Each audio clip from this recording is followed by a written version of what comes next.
When I saw the movie, so Ben sent me a pre-release DVD before I came here, and I watched it.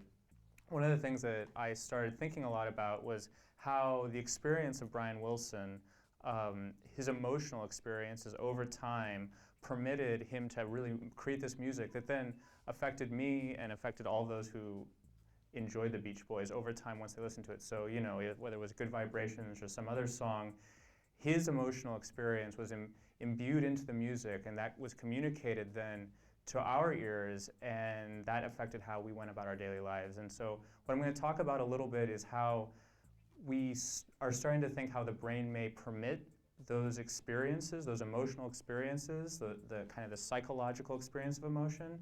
And then I'll delve a little bit into Brian Wilson's psychopathology, his schizophrenia, and I'll end with a little plug about our department. So, so this piece of art is one of the ones I kind of think about when I think about time, because it's fire engine number 5.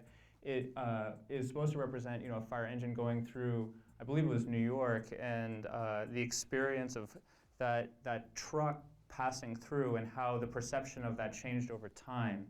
So, and so the brain. This is a staining of the one kind of staining of the hippocampus.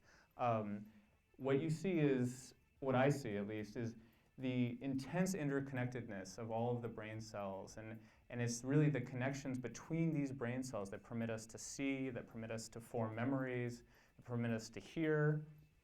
And this is another form of staining where you can see actually how different brain cells, so the green cells are connected to the green cells, the blue cells are connected to the blue cells. So these intense connections between each other permit us to do all the things that we do, including hear the music that the Beach Boys made and experience the emotions that may come with that music.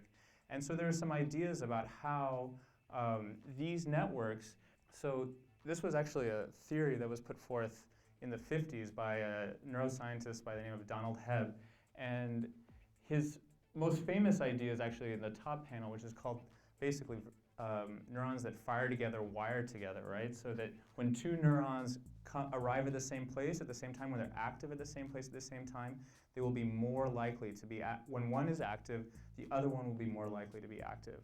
And that was basically the first idea about how memories are formed, right? So you get input at one level, and it creates a cascade after that. When that neuron is active again, this same cascade is potentiated, right? It's more easily activated after that. But one of the things that's, no, you can go back.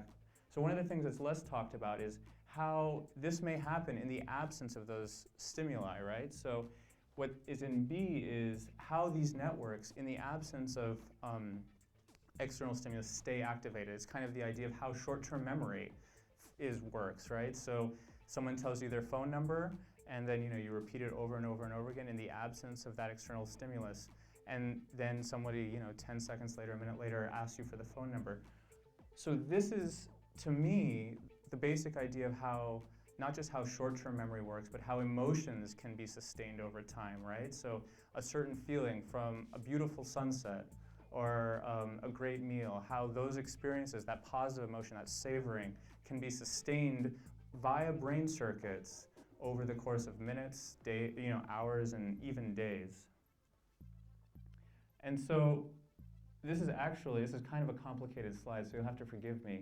But this is a representation of how information, so music, can pass through what's called the thalamus, an area deep inside the brain, to the auditory cortex, that then is passed to the amygdala. Some of you may have heard about the brain structure called the amygdala. It's important for different kinds of emotion, fear, as well as approach or appetitive processing. And reverberations within that circuit is thought to help permit us to experience emotion over time, even when that emotional signal may not even be there. So that's how time unfolds in the brain over the course of, let's say, seconds and minutes, maybe hours. But then there's a different kind of time, right? And that's developmental time that exists over years.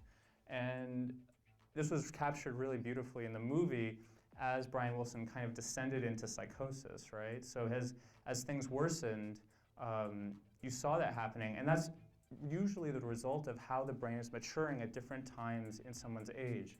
So what you can see here is at different ages, typically you see different kinds of disorders start to emerge, right? So anxiety disorders start to emerge, typically on the order of 11 years of age, 12 years of age, and schizophrenia is more typically seen later on in 18 to 25-year range. And that's typically caused by changes in the development of the brain. And so what you can see here is from about 5 to about 20, changes in how the brain develops over these ages. And most prominently, you see that the prefrontal cortex, or the part of the brain that's in the very front up here, is the one that develops last. And that is part of and that's important for several things, including the regulation of emotion, working memory, so the maintenance of things in memory. And so this part of the brain is implicated in a whole host of mental illness, including psychosis, depression, things like that. And so this is my starting attempt actually, at how to integrate these dynamics that exist over seconds with these longer term dynamics that happen over years, right? And so really, to kind of encapsulate what this slide is talking about, is what we think is starting to happen is that it's changes between the interactions between the front part of the brain, the part of the brain that's important for reasoning and emotional regulation, with more evolutionary old parts of the brain, like the amygdala. And it's the ability of this front part of the brain to be able to sustain this activity, engagement, to be able to help to regulate the more what are called limbic or emotional areas of the brain. And that over time, as those front areas start to develop, they can do it better, they can sustain their engagement longer, and we're able to regulate our emotions, regulate our behavior better as time goes on.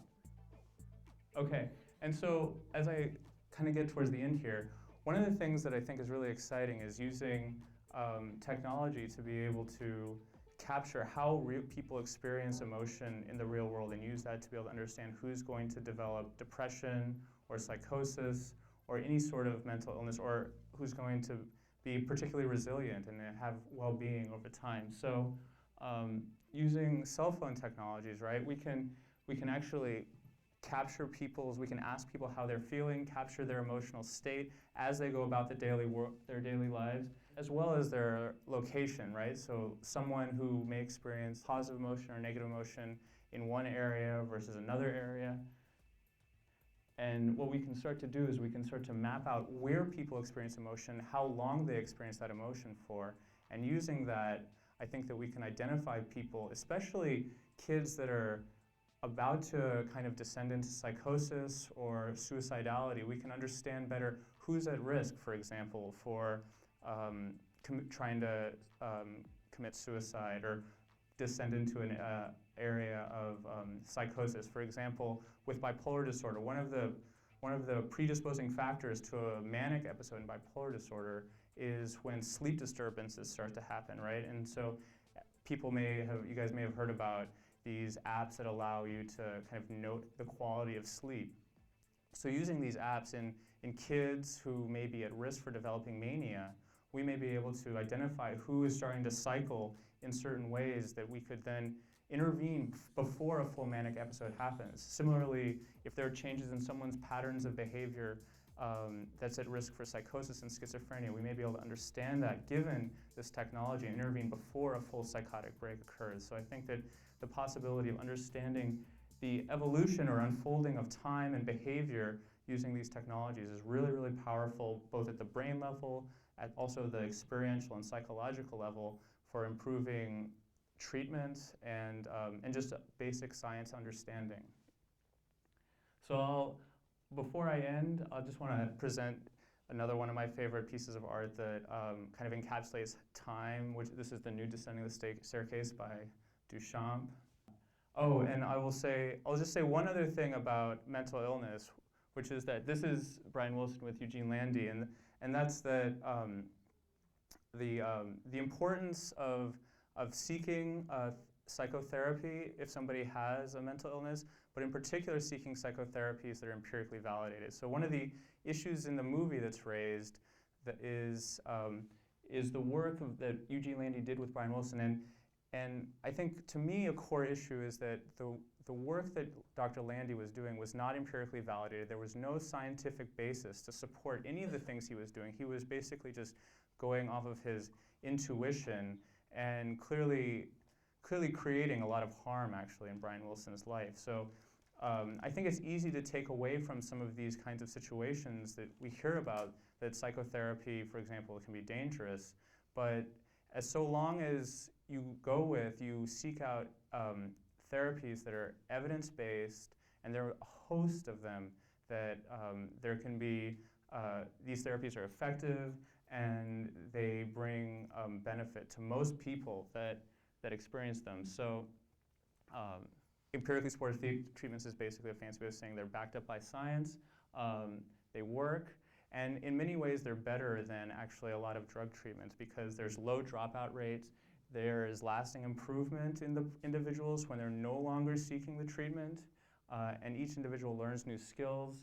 This is a website that people can go to if they want to actually seek out different therapies that are empirically supportive for specific mental illness, be it depression or schizophrenia, insomnia. And lastly, what I want to say is that there's some really great work being done at the university in the Department of Psychology seeking to better understand treatments for OCD and hoarding behaviors. And please, if you have any interest in being a participant, you don't actually, we're looking for control subjects, so you don't actually have to be suffering from one of those mental illnesses, but don't hesitate to reach out and help us understand the treatment of mental illness. Thanks for your attention.